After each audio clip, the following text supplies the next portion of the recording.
Malawi Brief. Monga mwakhala mukutsatira malaivi a lawyer Alexius Kamangira, topic ya lero ndiyokhuzana Asimbi Phiri. Asimbi Phiri ndi mmodzi mwa anthu ochita bwino m'Malawi muno komanso ndi otchuka. Ndipo lero Akamangira abwera ndikuti akambeza iwowa. Takhala ni pompo kuti mumve kuti Asimbi Phiri zikuti bwanji. Kupanga nsanje. Mundiziwa life yanga ine. The life I've lived. Ngaina sinmasirira tuchicho. Sumana kuja palibe amene mamusirira. Pamaloya onse kumana palibe lawyer amene mamusirira kumana kuja. Nankhayine ndi zinthu nazoona uloya naona ade nditango ndisanayambe kupanga practice na nitazoona kuti kuli anthu akupanga chani.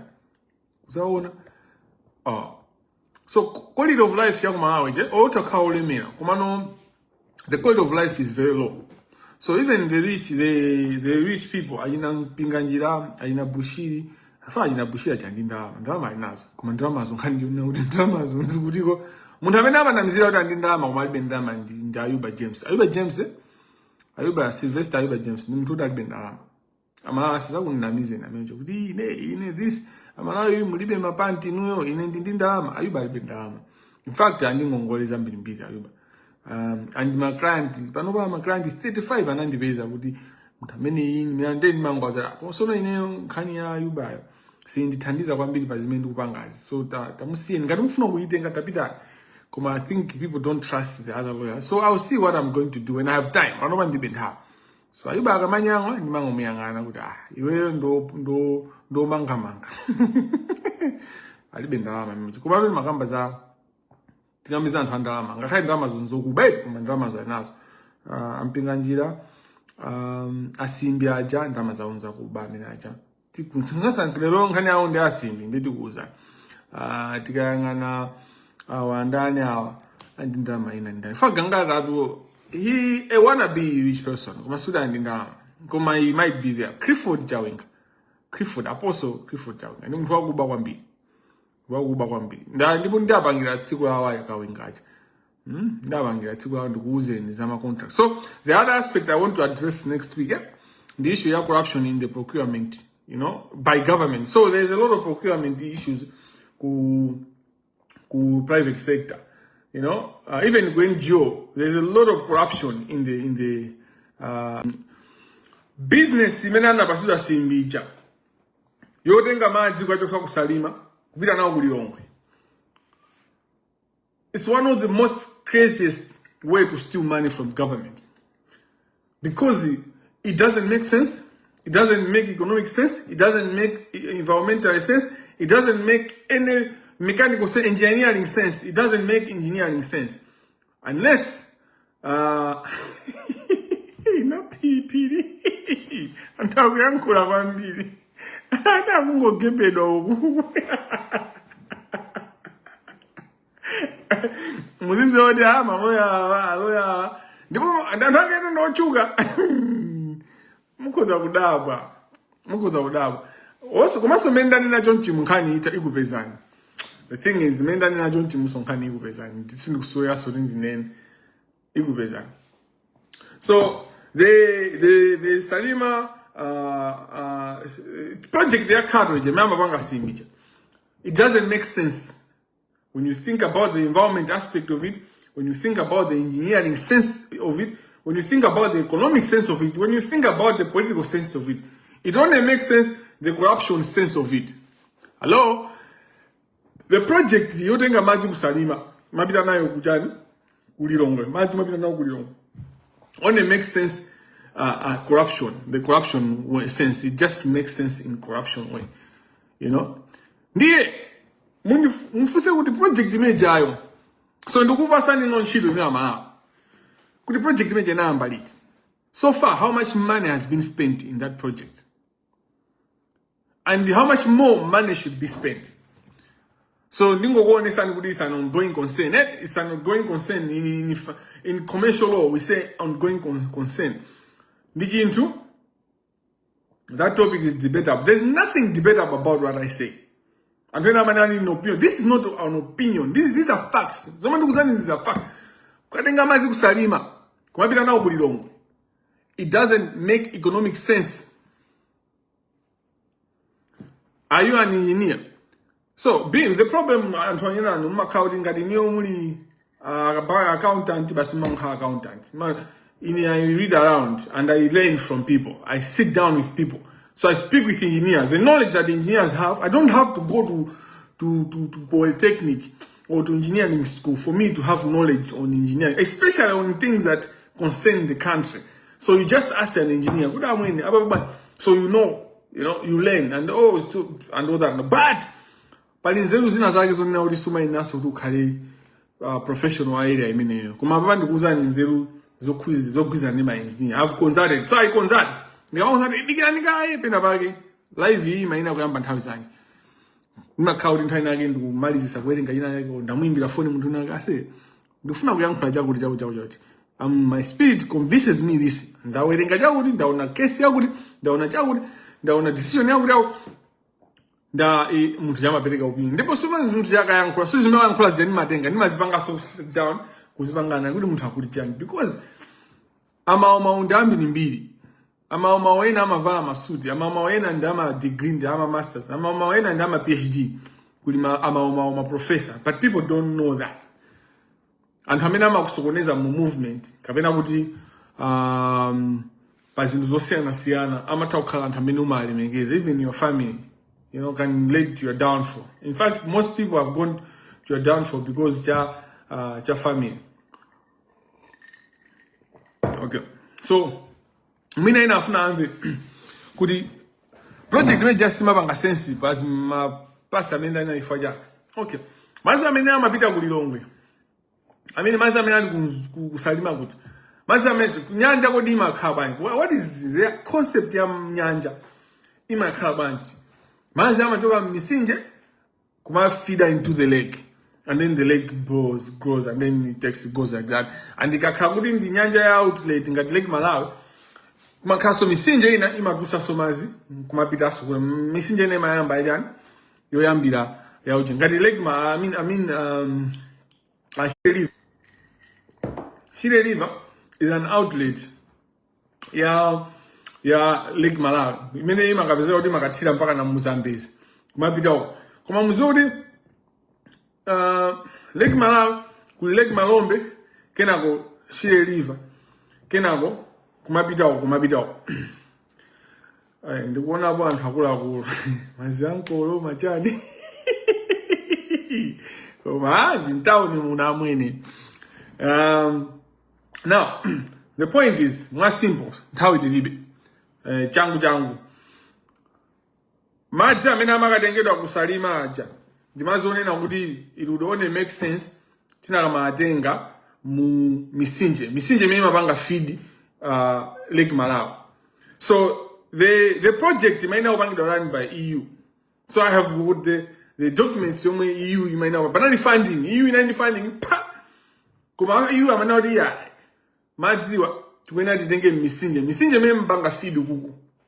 So the advantage of kutenga madzi misinje anayo kuti azibwera ndi pressure. So you don't need to have kind of machine to pop kuti izibwere kuchonjeza pressure.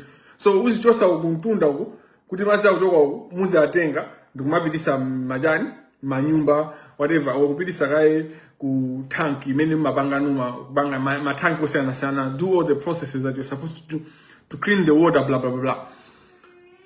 Kufotokoza mophenga ndi choncho zimene zikuchitika kusalima zija nzokuti mukuti mazi muzikatenga kumene kuja distance yaitali bwanji kumene kujako muzifuna machine kuti mupope mazi aja kuti akafike even mipope kuti akafike mipope ndi amphamvu mukene kuti muziuza machine osiyana. Okay, project imejayo does not make economic sense. It does not make engineering sense. It doesn't make environmental sense. It only makes corruption sense.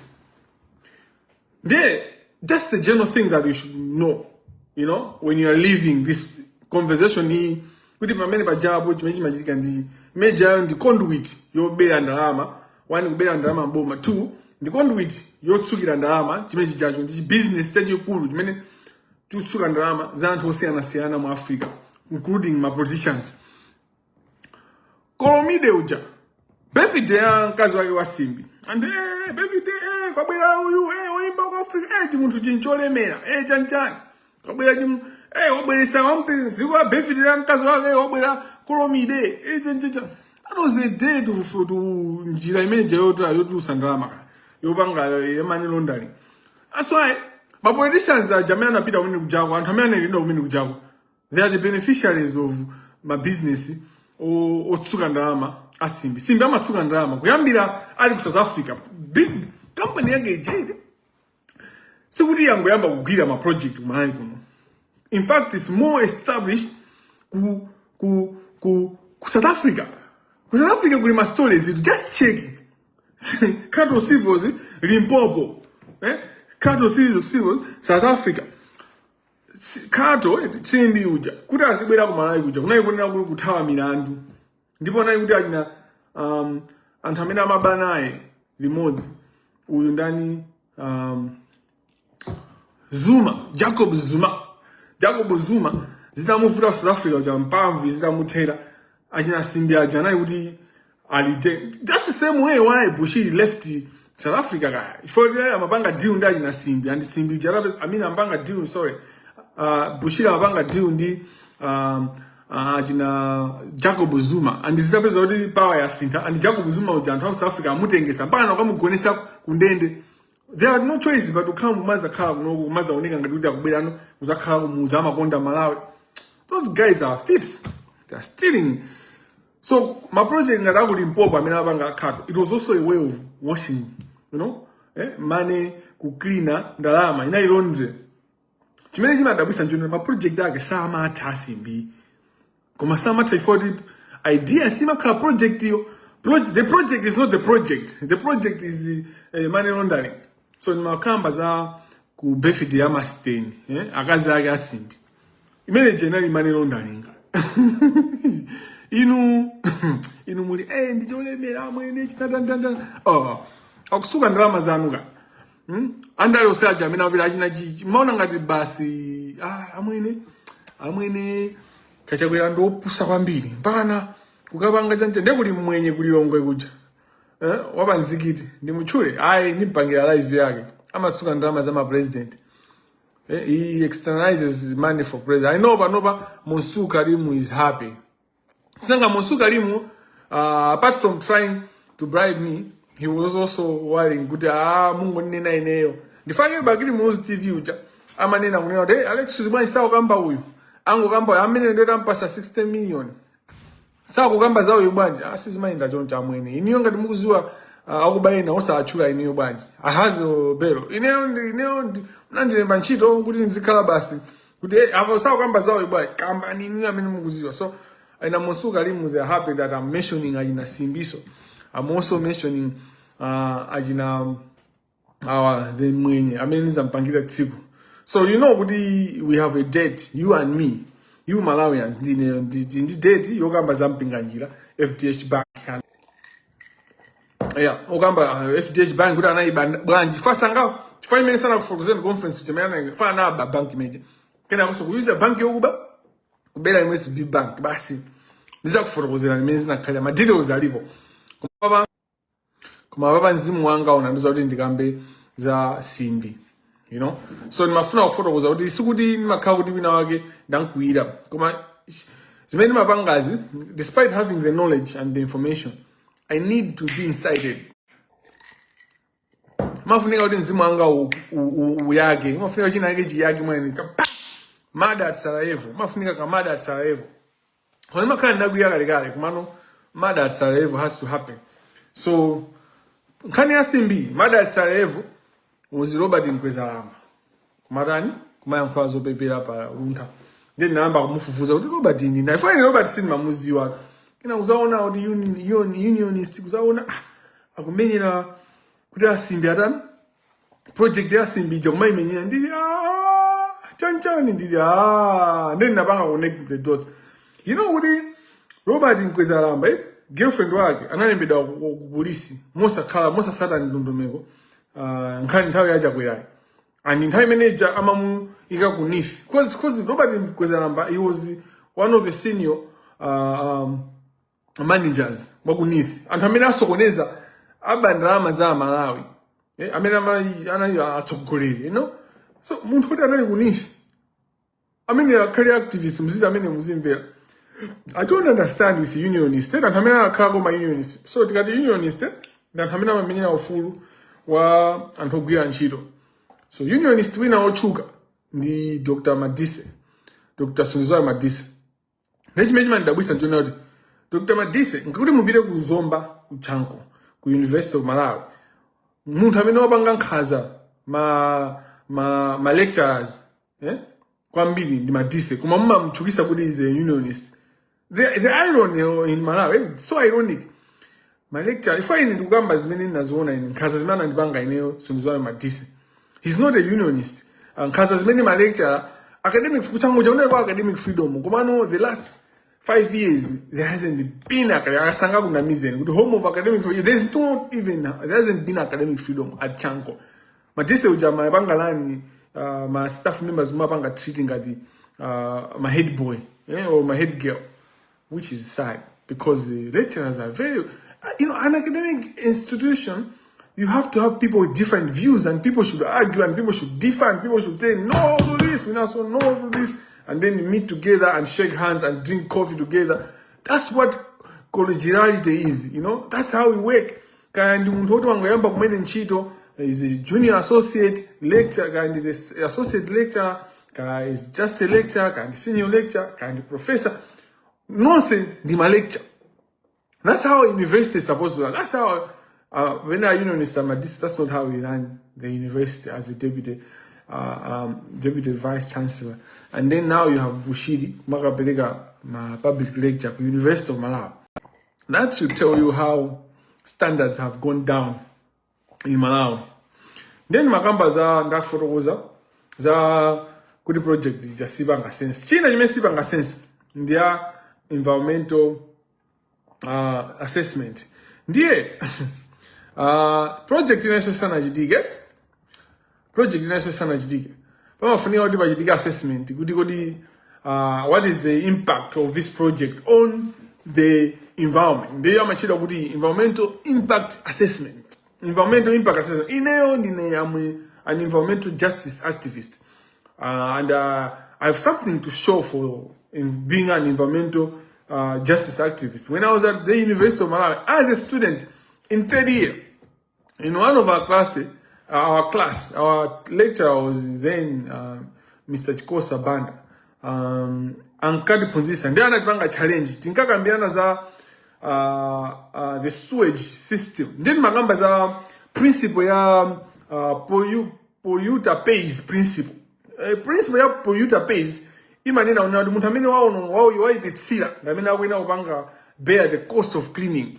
So mutu ngata utazi nyala ntauni amene yoyo awina kuti apangati mene msinje wa Victoria Hotel umadusa wa Victoria Hotel umadusa ku Blantyre Market kuja ku Zomba ku Blantyre Market ku Mibawa kuja umanunka msinje meyo anthu amene amanena kupanga alina kastewa ja chanchani makampani onse amene amayuza msinje meyo ja amene amanena kupanga clean that msinje and msinje meyo ja bwezuta clean do kuna khawti kulibepo corruption ku judiciary. The reason why mukamadusa Blantyre kuja pa Victoria Hotel mamva fungo ndifayo corruption in the judiciary, but the law is clear. Is clear in terms of the polluter pays principle. And listen to the Malawi Law Society at its annual general meeting. There was a meeting of lawyers where they're discussing environmental justice. Komano, you see good people talk about things general. And mood liver. Thank you so much, Mary. The mood liver. The lawyers were there. That's why now Malawi kujamina so singaza kaleso because kumango khala kubwitikana kuyankhula theoretically. People don't want to say with mood liver so kwena khala jonjija because there's no environmental justice. So you can't talk about justice of any type with corruption happening. You can't talk about economic justice. You can't talk about justice as it is. You can't talk about environmental justice. You can't talk about economic justice. You can't talk about any form of justice. You can't talk about justice of the elderly. Chilungamo kwa anthu okalamba ngati mene amakambi last week Mr. Kava at the University of Malawi. If you have Chikopa as your deputy just as a judge, if you have so you might tower, so don't worry, we won't give up, we'll continue. Ndiye tukamba zokuti zinthu zimene zimapeza kuti nzonyasa zanyasidwa kumakhala polluter munthu amene amati polluter pays. Ndiye tinkakambirana za principle imene enda achikosa. Ndiye tukamba ndi third year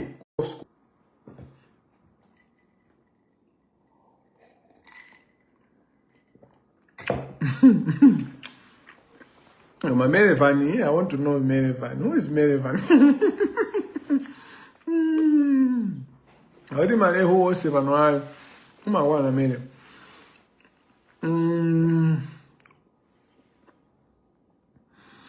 Exactly. Mnodis and Akaibo University. Mnodis and Akaibo University of Wapanga lecture. Ineo, couldn't bang a public lecture university. I'm a comedian. I've told the Professor Kamchezera many times. Nindiza mbili zote ndapunzise mafana ku university ku. I've got so much. My topic I'm ending now in corruption in the justice system, the death penalty, the conversation of death penalty, mental health. Then my issues already, my issues already attracted to listen to, Command of the university doesn't allow me to make, and now, this is fine. Ngati kumbo soke, anabida kabanga present kumene kujago, paper yake, yokuza,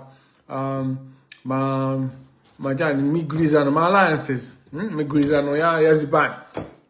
Kumene kujandao na university kujandao.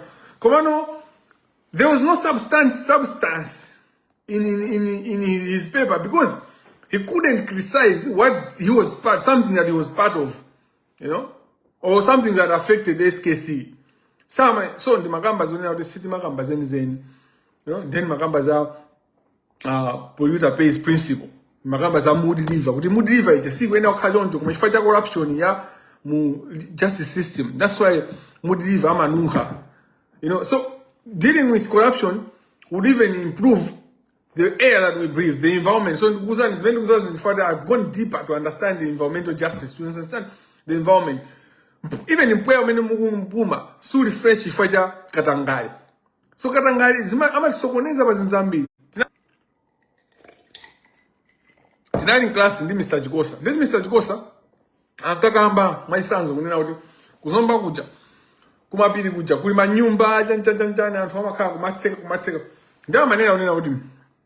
Zone says is, Garimufan and Dimete, Frank Imbedas, Mumutose Ujen, Watone Geno, then Dimeta. Kuzamuzanga mchosa Frank Mbeda wa atone jeno faja umbavage ndiga meda sinza jedo aso ngaduri ni maja ndevu ndikaka mine ndevu ngaduri ni maja andizima me aso zizamene aso mzazona zizo sizimaje do aso nina basi zangu ndibasaka 1 year zakaso ngalichoncho.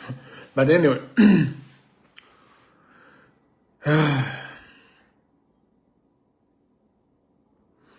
polluter pays principle. Ajikosa magamba za manyumba amene amakhala kuntunda kuja kumapitirira. Ndeti manena kuti muona kuti anthu amene amakhala uku ndi anthu anzi ndalama kena kumatsika andalama pang'ono kumapita njunju. Sewage ili kumusi kwa chikanda uko kumapeto kwa chikanda andizima akafika so musinje. Ndeti napita ukaona kumeuja kapeza kuti kuzomba kuje anthu amene amasafara ndi fungo la sewage ndi anthu onena kuti matoilet awo so ambiri ndokumba. So sewage ya anthu akuntunda ma lecture ma chanchan ma executives mina so osati mina asilikali chanje zima kafika manyumba kamena kuti zi closer bibi yawo yonse imachoka kuntunda kuja makafika no kumusi uko anthu amene alibe so matoilet a flash ndamene amakhala kumanja ama effects azimenezo misinja kumeneko basi pena amapangira kuti zinthu zizogwera mene muja. So timakamba za polluter pays nde anatipanga change kuti mupanga bujani and ine napanga propose that we should have an environmental justice clinic. Time timati ndaiwala kuti timati chani panopa inapanga improve of course kuma ina environmental chakuti clinic environmental law clinic I think environmental law clinic, yeah. Ndikumbukira Clemens now is his owner or is a magistrate. Damene napanga naye sit down ndikulemba ka constitution ka clinic imene yoyo. You know? So I have done something, I've contributed, and panopa clinic yo ndiyayikulu inapanga even ku University of Malawi. University of Malawi imaziwika international even ku America because of the clinic that is a brainchild of me. Koma chikosa sanga kuze zimenezi. Chifukwa chani? For years akhala kudyera clinic imene kupitira ma trip kunja chancha. He can't tell kuti clinic inayamba bwanji kuti amene understand, he can't mention my name. You know? Koma izizi nzona class yanga, and we are interested kwamba na Andrew Ndala, Council Andrew Ndala. So there are 3 of us that took a great initiative kuti clinic ya environmental. Now the environmental justice clinic should be there. Ineo, the brainchild, Clemens worship. Amena alipanga work kwambiri. Ndala activist so time Andrew Ndala.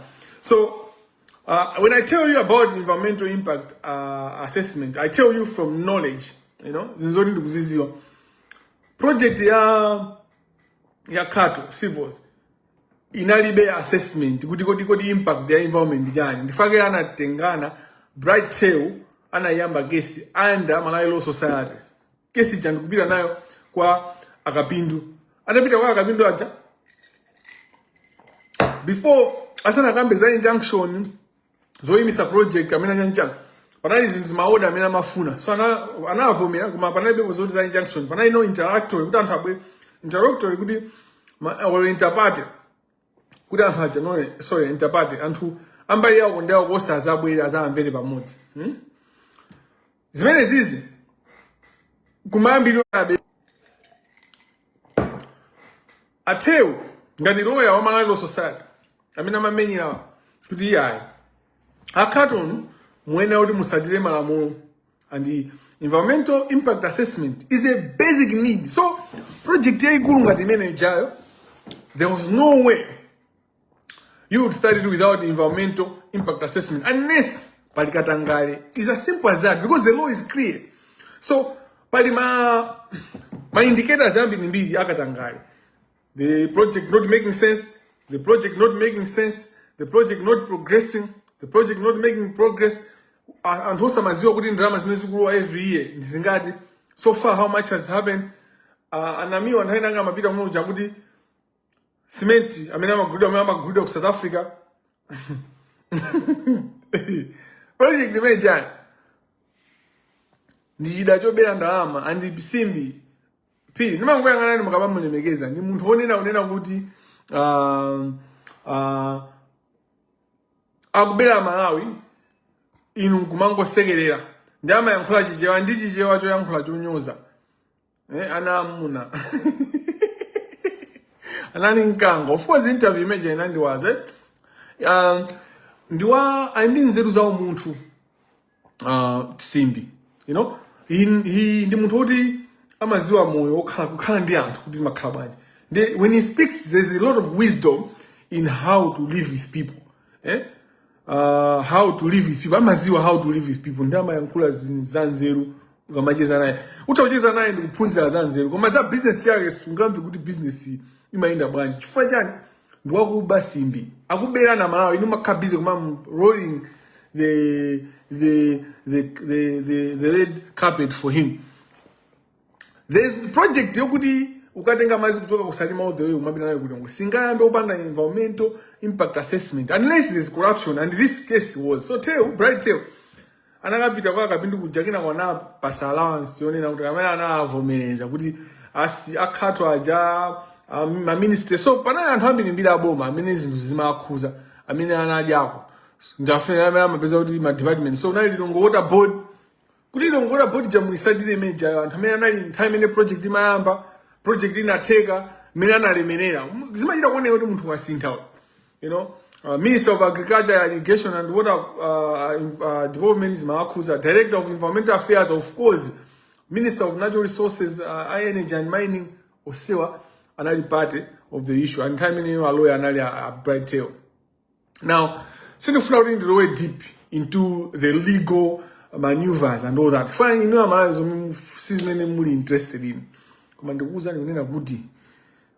zinthuzi ajinatewa ajara pasi dola mmeneo anthu ajana thamangalo ajina khatu aja kuyamba kupanga project plan ja kuibweresa ona dati kandi fanda project imene apanga fund wina boma lizingoti basa kubweza ku like anapanga create zambi kupanga present mimi kumbeza kuti EIA palibepo environmental impact assessment palibepo tanjani pana nkhani je nakafika ku Supreme kuna yaka for project hiyo inali anthumba mina mapita anyatheo under Malawi Law Society ku court anayi kuti andifo yose anthu amene ajapo chanjani to the point where atafika ku Supreme kuja before chikopa nkhani je itafika pa level atheo aja anafusidwa ndi Frank Mbeta nthawi imene nani ndikugwira ntchito ku kwa Mbeta and company and for it okay chimene chimachitika moyo you in life moyo umayenda ma stage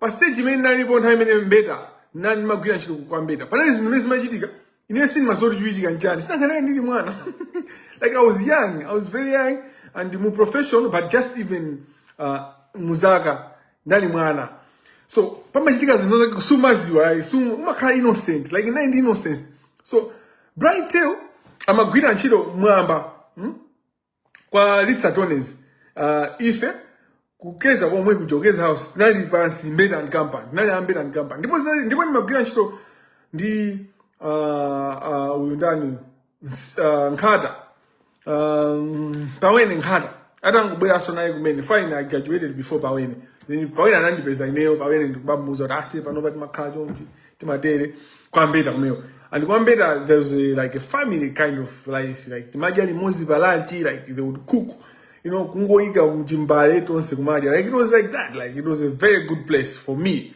I enjoyed timasonkha memo ndithu kusonkha kudya panabe kuti uyu ndi messenger uyu ndi secretary uyu ndi ndani Frank amabwera pamene pajabu nthawi yokudya lunch kukhala limodzi we eat and that's what gangsters are they are very nice people and very friendly and all that but this is not about Frank alone